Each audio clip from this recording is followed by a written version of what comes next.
Bo'pti ona, yaxshi o'tiring, men ketdim. Hey bolam, shoshma. Ha? Labbi? Ishga ketishingdan oldin menga $200 qarz berib ketgin. Qarz? Ha, qarz. Nima qilasiz shuncha pulni? Gapga berishim bor edi, keyin ustimga bu narsa osanmikin deb aytdim. Bo'pti. Qachon qaytarib berasiz? Qaytaraman.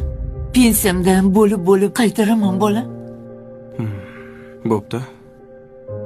Hozir olib chiqaman. Mana. Faqat vaqtida qarzingizni uzasiz. Kelishdikmi? Albatta qaytaraman. Rahmat bola.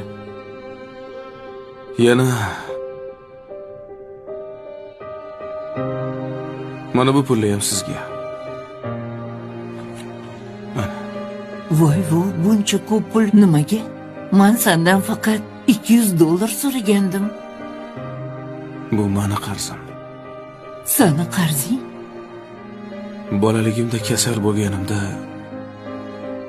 uxlamasdan chiqqansiz, esizdami? Uyqusiz o'tkazgan tunlaringiz haqqi. Bu pullar shularni bittasiga yetsa koshki edi. Voy bolam, puling o'zingga buyursin. Men mingdan ming roziman.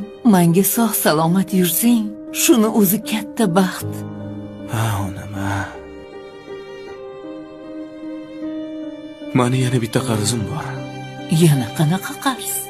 Bu qarzni hali ko'pchilik uzolgani yo'q. Bilasizmi?